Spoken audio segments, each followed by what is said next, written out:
네. 여러분 안녕하세요. 박병준 쌤입니다. 어, 금요일 밤 9시 40분 방송 켰고요. 출장 갔다 와가지고 너무 피곤합니다. 하지만 여러분들이 공부를 해야 된다고 또 8강 찍고 손가락 빨고 있냐고 하셔서 바로 9강, 10강, 11강 스트레이트로 찍고 네. 손 떼려고요. 네. 어쨌든 9강입니다. 지난 8강에서는 그죠? 꽝 했었죠. 너희들은 항상 내용은 기억을 안 해. 그냥 내가 친 드립만 기억을 하고 있지, 그지? 꽝만 기억을 하고 계실까봐 말씀드리자면, 우리 소비자 생산자 잉여 했었다. 그죠? 소비자가 그죠? 본인이 구매하고자 하는 최대 가격이 있었고 실제 판매 가격이 있었을 때 그 두 개간이 갭. 그리고 반대로 생산자 입장에서는 최소 이 정도는 받아야 되겠다라고 하는 판매 용의가 있었죠. 근데 그거보다 더 많이 받게 되면은 생산자는 이득이고, 그죠? 그 두 개를 합쳐서 우리는 총 잉여를 한다 이 얘기를 했었고요. 이거를 이번 구강에서는 소비자 생산자 잉여분의 변화에 대한 얘기로 조금 풀어 나가볼까 하고 있고요. 그리고 이거를 어떻게 풀어 나간다? 정부의 시장 가격 개입에 대한 부분으로서 좀 풀어 나가 보겠다라고 말씀을 드리겠습니다. 그래서 넘어가서 넘어가지? 예. 이번 시간의 목표는 네, 그죠? 경쟁 시장에서 결정된 균형을 통해서 배분 효율성이 극대화된다는 점을 이해한다입니다.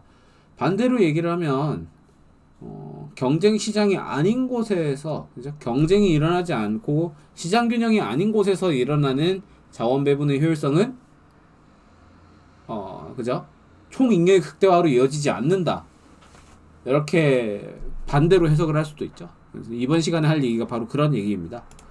결론부터 말씀드리자면 시장 가격에 대한 정부의 개입으로 인해서 시장의 비효율성이 발생할 수도 있다 라고 하는 게 이번 시간의 결론입니다. 결론. 그 점을 염두에 두시고 같이 좀 기기해 보도록 할 건데요.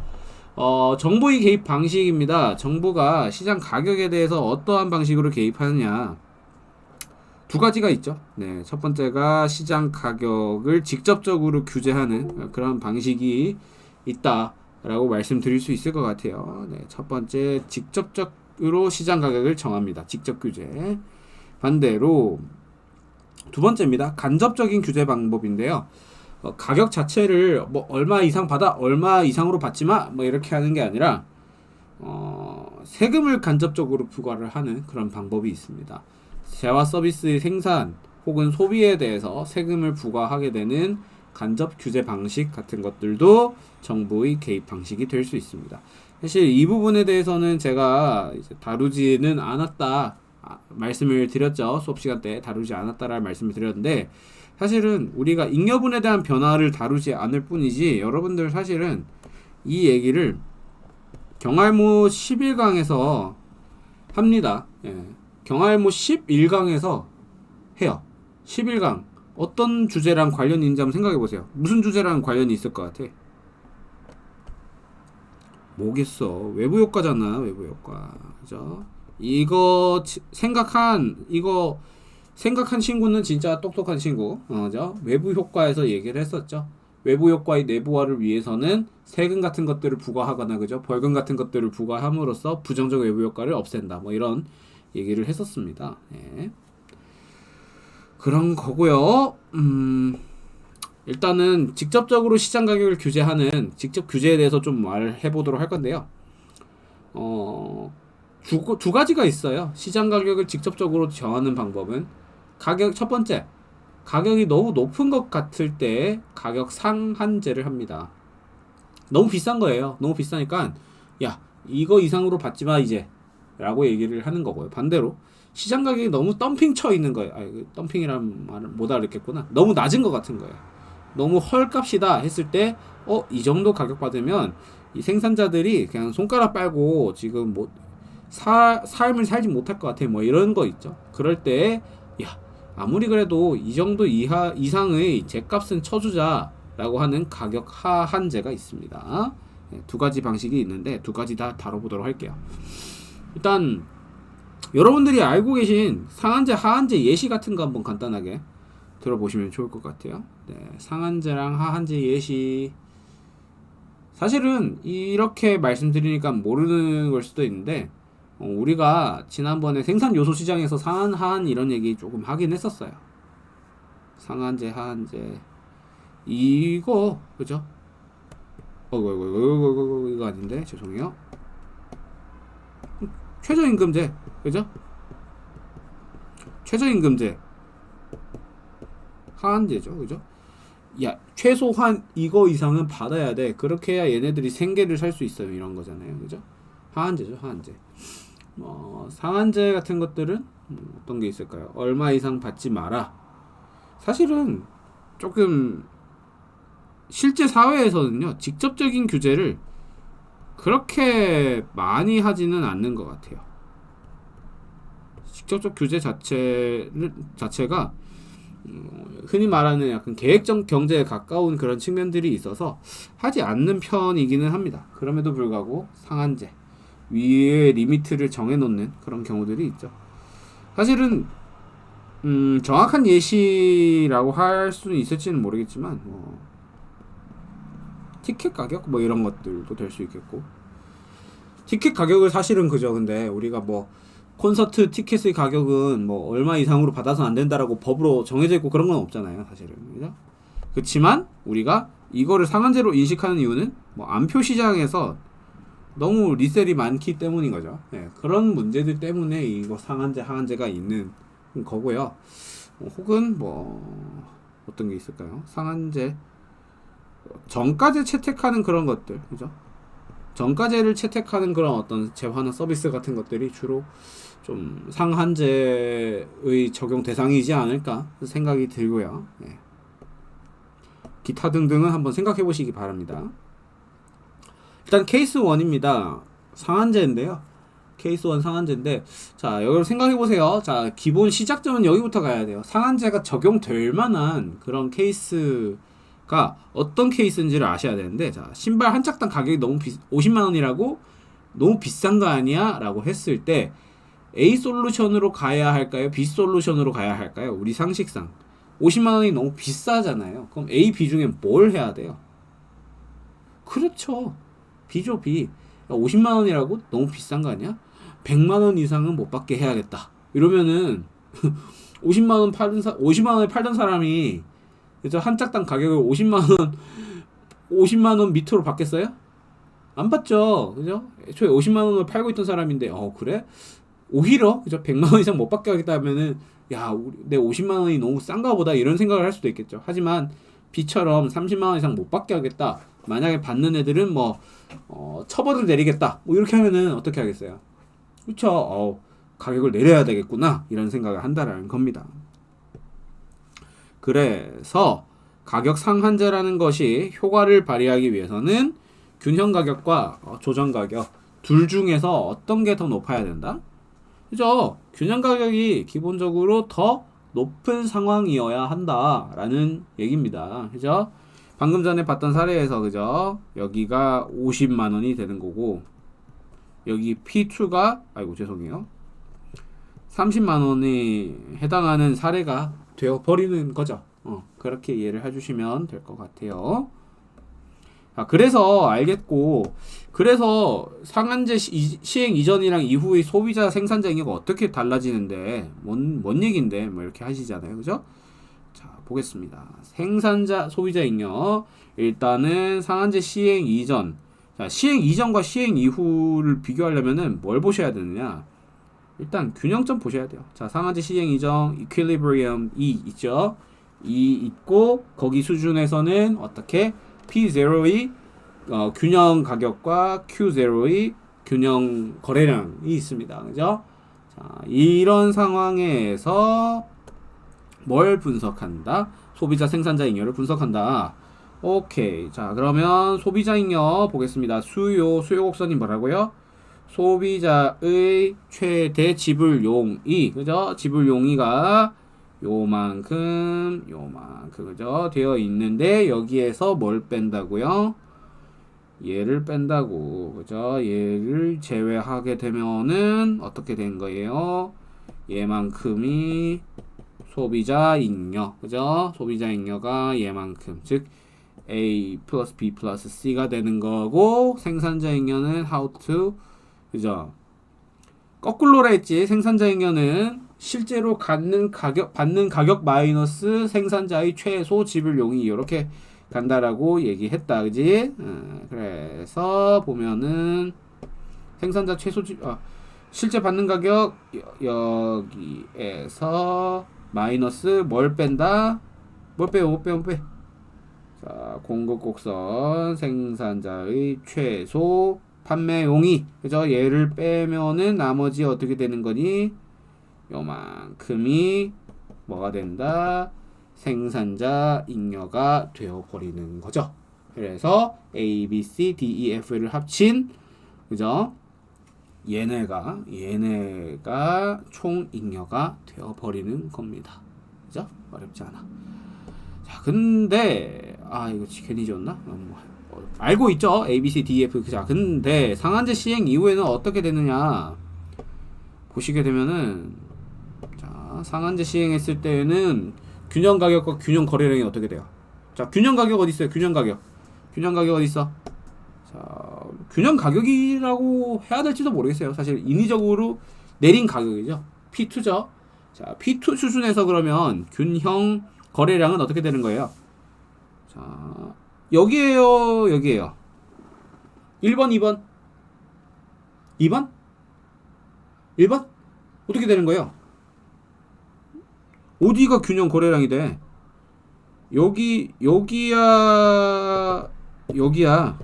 응? 1번이죠, 1번. 그죠? 여기는 뭐예요, 여기는? 그러니까 여기는 뭐냐면은 공급자는 팔 생각 없는데 수요자는 갖고 싶은 그런 구간이죠. 실제로는 여기가 되어야죠. 여기.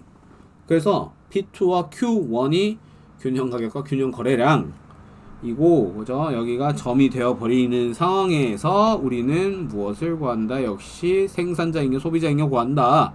아셨죠? 자, 그래서 소비자 잉여부터 먼저 구해보면, 자, Q0 수준에서 소비자가 Q1 수준에서는 이 정도까지의 지불 용의를 가지고 있네. 근데 여기에서 어떻게 한다고? 뭘 뺀다고? 실제 지불하는 가격 어디 있어? P2만큼을 제외한다고. 그랬을 때 남는 것은 요렇게 되어버리는 거지. A 플러스 D, B 플러스 D가 되어버리는 거죠. 그럼 반대로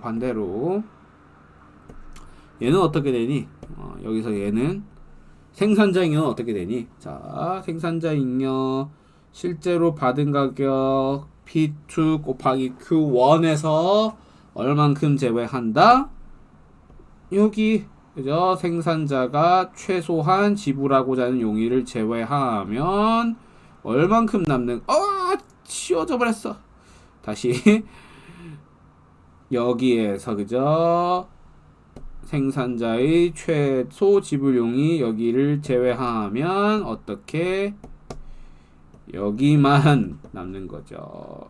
진짜 여기만 남는 거지. F만 남게 되는 거지. 이전 생산자 잉여는 요만큼이었는데 요만큼으로 줄어든 거죠. 그죠? 그래서 생산자 잉여는 감소를 해버렸고, 소비자 잉여는 사실은 ABC에서 ABD로 이렇게 변화를 했지만 이게 늘었는지 줄었는지에 대해서 알 방법이 사실은 없습니다. 왜냐하면은 C의 마이너스 분과 D의 플러스 분을 어떻게 우리가 이해할 거예요, 여기서. 그죠? 육안상으로 우리가 D가 C보다 더 크다 해서 그래서 A, B, D가 더 크니까 상한제 시행 이후에 소비자 잉여는 무조건 늘었다. 뭐 이렇게 말할 수는 없다라는 겁니다. 그러면 자, 이 C랑 D 차이는 뭘까? C, D 차이는 뭘까요? 자, C는 그죠? 판매량 감소로 인해서 못 산 사람들이에요. 못 산 사람들, 예, 사지 못한 사람들이에요. 아, 너무 비싸, 너무 비싸서 뭐 안 산다는 표현이 맞나요? 거의 반반이죠, 사죠. 가격을 인위적으로 낮추니까 수량이 부족해서 못 샀다도 될 수 있고요. 못 샀다죠, 못 샀다. 죄송해요, 안 샀다는 아닌 것 같아요. 못 샀다에 가까울 것 같습니다.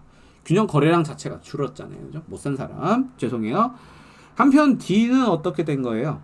Q1 안에서 어차피 이만큼의 가격 지불 용의는 가지고 있어. 얘들은 P0이든 P2 가격이든 살 의향이 있는 애들인데 가격이 그냥 어차피 살 애들이라서 어차피 살 애들인데 얘들이 가격을 더 내리니까 가격 더 내림 게이득 개꿀 이렇게 되는 거죠. 그죠? 그래서 더 내려서 그냥 늘어난 효용이 요만큼인 거고 C는 균형 거래량이 줄었기 때문에 원래는 이 P0 수준에서 살 수 있던 사람인데 안 사는 사람들, 못 사는 사람들이 되어 버리는 거죠. 네. 그래서 어쨌든 결과적으로 보면은 총 잉여는 기존에는 요만큼이었던 아이가 요만큼으로 줄어들었다 라고 확인을 해볼 수가 있습니다. 그래서 여기에서 C와 이만큼이 그죠? 총 잉여의 감소분이 되어 버렸습니다. 쭉 갈게요. 이거는 저 시간 관계상 영상을 보지는 않겠습니다만 풍경 반갑지 않다라고 하는 그런 어떤 영상을 제가 가져왔었는데 이 가격 하한제의 예시예요. 농부들이요 풍년이 반갑지 않다라는 얘기를 하고 있어요. 신기하죠? 농부들은 풍년을 좋아할 것 같잖아요. 곡식 잘 나면 좋은데 왜 안 좋아하느냐? 너무 많이 나니까 가격이 똥값이 돼버린 거예요. 그죠? 적당하게 이렇게 풍년이 나오고 이렇게 해야 되는데 너무 잘 크니까 공급이 너무 많아져 버리면서 자 공급이 증가하면 얘들 어떻게 돼요? 공급 증가하면 그죠? 자 demand, supply 자 공급이 늘어나게 되면은 어떻게 된다? 균형 가격이 P0였던 아이가 P1으로 된다. 그죠? 우리 중학교 때 다 배웠던 내용으로 알고 있습니다. 예, 그죠? 가격이 감소를 해요.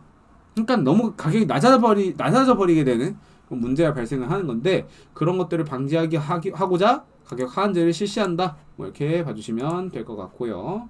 넘어가도록 하겠습니다. 자, 그래서 쌀 키로당 20kg당 가격이 2만원이라고? 너무 싼 거 아니야? 라고 했을 때 A로 우리가 정책을 펼쳐야 될까? B로 정책을 펼쳐야 될까? A로 해야죠. 그죠? A 정책으로 해야죠. 2만원이 너무 싸니까 야 그래도 4만원 이상은 받아주자 우리가 이렇게 얘기를 해야 한다라는 거고요. 그죠?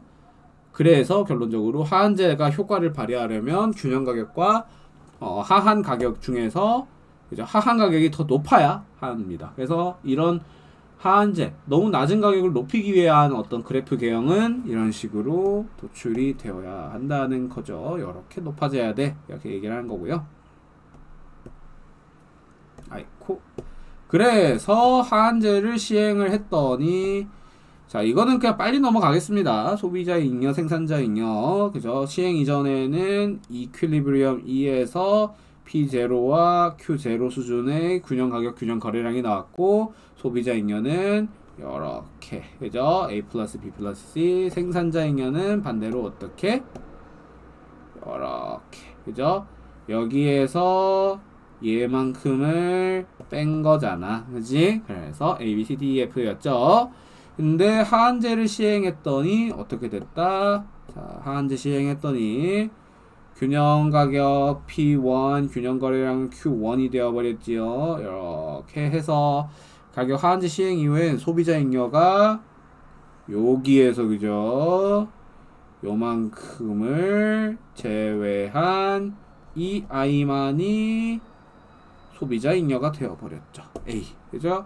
반대로 생산자 잉여는 어떻게 됐니? 자 받은 가격에서 그죠? P1 곱하기 Q1에서 이 사람의 그죠? 이 사람의 판매 용의를 제외하면은 남은 것은 BDF가 되겠네. 그죠? BDF가 되겠네. 그래서 결론적으로는 이렇게 소비자 잉여, 생산자 잉여 각각이 도출되어 버리는 것이죠. 그죠? 네, 어렵지 않을 거라 생각합니다. 그래서 결론적으로는 기존의 A, B, C, D, E, F 보다는 그죠? 낮아져 버리는 그런 일들이 생겨났죠. 총잉여가 그죠? 원래는 그죠? 이만큼이랑 요만큼이었던 애가 그죠? 어떻게 된 거예요? 이렇게 됐잖아. 그죠? 그러니까 C 플러스 이만큼이 나가리가 되어버린 거죠. 결론적으로 하한제랑 상한제 둘 다 이 수요 법칙과 공급 법칙이 이렇게 좀 인위적으로 좀 이렇게 직선 형태로 보이기는 하는 거지만 어쨌든 어느 정도 성립한다 가정했을 때 둘 다 똑같은 개형이 나와버리죠. 잉여분이 손실에서 얘만큼의 잉여분 손실이 나와버립니다. 결국은 이것은 가격 직접 규제 정책으로 인해서 균형 거래량이 감소하는 결과입니다. 네. 그 점을 알아두셔야 될 것 같아요. 그렇고 간접 규제는 우리가 하지 않기로 했었죠. 하지 않기로 했었기 때문에 좀 패스를 할까 싶습니다. 개인적으로 패스를 할까 싶고 이거는 그래도 궁금해하려나? 궁금한 친구들은 지금부터 보셔도 돼요. 궁금하지 않으면 뒤에 없나? 이건 그래 상하한가 그래 이건 됐고요. 이거랑 관련해 가지고 그죠? 우리가 뭐 암표 사태라든지 기타 뭐 신발 리셀 이런 얘기 했었고요. 그래서 뭐 토론을 이런 걸 했었다라는 정도만 여러분들이 알아주시면 될 것 같습니다. 이 텍스 부분은 궁금하신 분들은 한번 보셔도 좋아요. 자, 안궁 하시는 분은 그냥 끄세요. 나가. 이런다 진짜 다 나가나? 나가지 말고 제가 재밌게 가르쳐 드릴게요. 네. 뿌잉 뀨잉 이런 거는 못해도 네, 재밌게 가르쳐 줄게. 자, 간접 규제입니다. 간접 규제. 보시게 되면은 이거는 텍스부가 하는 거예요. 자, 사실은 이거 알아두면 외부 효과 조금 더 잘 이해할 수 있을 것 같아요. 아닌가? 모르겠어요. 이해할 수 있으려나? 어쨌든 자, 지금 보시면 디맨드랑 서플라이 곡선이 그대로 이렇게 있습니다. 그죠? 디맨드 곡선은 그대로 이렇게 주어져 있고 서플라이 곡선이 어떻게 되어 있냐면은 두 번째 supply before tax 해서 그죠? 텍스 부과 전의 공급 곡선이 이렇게 있고 그 다음에 supply after tax 해서 이제 여기는 뭐냐면은 생산자한테 이 그래프 개형을 보면 생산자한테 텍스 먹인 거야. 그러니까 이해됐죠? 생산자한테 텍스를 먹여가지고 요만큼의 텍스 갭이 생겼다 라고 얘기를 하고 있는 거거든요. 그랬을 때 이 잉여는 어떻게 변화하고 이제 균형점은 어떻게 변하는가가 관건이 될 건데 자 이제 before adding 그죠? before tax 상황에서는 P2와 Q2 상황에서 그죠? 생산자 잉여 어떻게 되니? 이렇게 되고 소비자 잉여는 어떻게 되니? 아이고 거꾸로만 했네요. 죄송해요. 소비자 잉여가 위에 검정색 삼각형이고 그죠? A, B, C, D 그죠? 생산자 잉여는 어떻게? 생산자 잉여는 EFHG 그죠? EFGH 아이고 이거 아닌가? EFGH가 되어버리죠? 맞습니까? 그죠? 자, 이때는 정부의 수익이 없습니다. 왜? 텍스를 안 매기니까. 그죠? 그래서 총잉여는 A, B, C, D, D, E, F, G, H까지 이고 근데 여기서 텍스를 매겨버리게 되었을 때는 어떻게 된다, 얘들아? 그죠? 균형점이, 이퀄리브리엄이 이렇게 이동을 하게 됩니다. 그죠? 공급이 줄어드는 효과인 거야. 텍스가 생산자한테 생겼다는 말은 생산자의 생산 비용, 그죠? 생산 비용 부담으로 다가오는 거고 그로 인해서 공급이 줄어든다라고 보는 게 우리 논리상 맞게 되는 거지, 그지? 했을 때 이퀄리브리엄이 저렇게 이동을 하게 되었고, 이 상황에서 이제 P3랑 Q1만큼의 각각 생산 말이 안 나온다 갑자기. 균형 가격과 균형 거래량이 나오는 거죠, 그죠? 했을 때 소비자 잉여는 어떻게 된다? 뭐 이렇게 되는 거지 뭐, 그죠? A만 소비자 잉여가 되어 버리는 거예요, 그죠? 자, 그럼 생산자 잉여는 생산자 잉여는 그럼 어떻게 된다? 야, 선생님 그러면 생산자 잉여는 죄송해요. 생산자 잉여는 P3 곱하기 Q1에서 그죠? 생산자 보면은 요만큼을 제외한, 그죠? 맞죠? 이게 되겠네요. 그죠? 맞나요? 이렇게 되면 되는 거죠. 혹은 이렇게 우리가 계산을 해도 돼. 사실은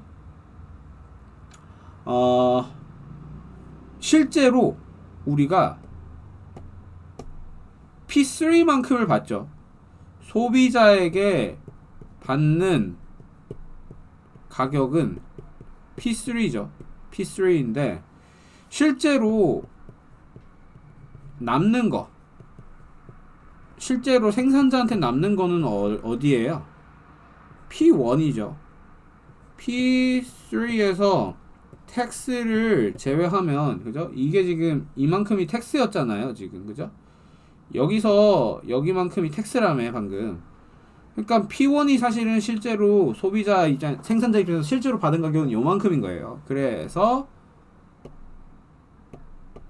실제 받은 것에 해당하는 가격인 P1에다가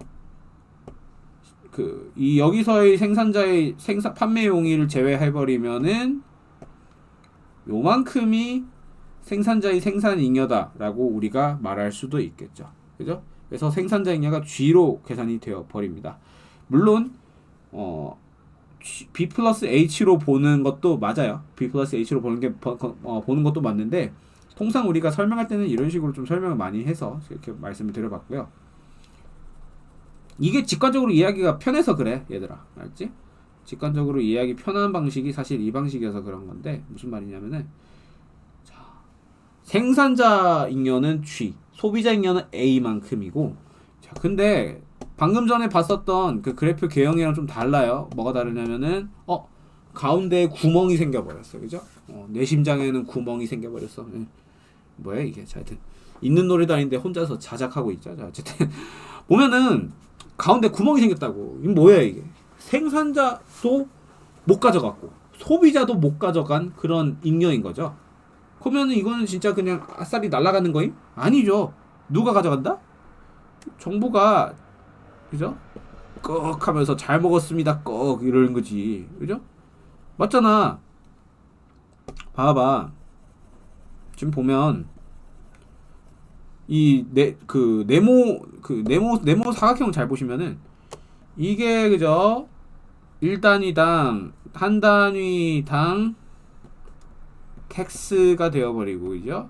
그리고 여기는 어떻게 되는 거니? 이거 판매량이지 뭐긴 뭐야. 거래량, 그죠? 팔아먹은 거 몇 개 팔아먹었냐 이거예요. 즉 한 단위당 물건 한 개 팔 때마다 300원 내놓아라 하고, 그 내놓으란 300원 곱하기 실제로 판매된 거래량이 10,000개면 어떻게 되는 거예요? 10,000 곱하기 300 해서 300만 원이 세금인 거잖아요. 그 얘기예요 지금. 네. 해서 정부 수입이 이렇게 네모가 되어 버리는데, 사실 이 부분에서도 우리가 생각해 볼 부분이 하나 더 있습니다. 기존에 우리가 P2 수준에서 이렇게 균형 가격이 형성되었었잖아요. 근데 이거를 인위적으로 하면서 어쨌든 이 네모난 정부 수입이 생기게 된 건데, 이 중에서 한 단계 더 생각을 하자면 생산자에게 귀착된 거랑 소비자에게 귀착된 것을 한 번 더 분리해서 생각해 볼 수가 있어. 자, 이만큼 B 플러스 C만큼이 소비자 잉여를 빼들어서 만든 정부 수입이라고 우리가 생각을 할 수도 있는 거죠. 그죠? 반대로 이만큼 AC 플러스 F만큼은 생산자에게 빼들어온 잉여가 되어버리는 거죠. 정부가. 그래서 B 플러스 C가 소비자에게 귀착된 정부 수입이고 H 플러스 F가 생산자에게 귀착된 정부 수입이다. 이렇게 보고 있고요. 총 잉여 같은 경우에는 정부 수입까지도 어쨌든 사회적인 잉여로 보고 있습니다. 우리가 정부가 수입을 가져간다 해가지고 그게 뭐 공중분해되고 하는 건 아니니까요. 그죠? 그것들이 결국은 우리에게 다 돌아온다라는 어떤 합리적인 믿음이 있기 때문에 뭐 세금을 내고 하는 거죠. 그랬을 때 총잉여는 이렇게 되어버리는 거죠. 역시나 방금 전의 사례와 똑같이 가격 상한제랑 똑같이 이만큼의 자중 손실, 데드웨이트 러스가 생기는 것은 매한 가지입니다. 이것을 끝까지 들은 여러분들은 챔피언 여기까지 할게요. 안녕.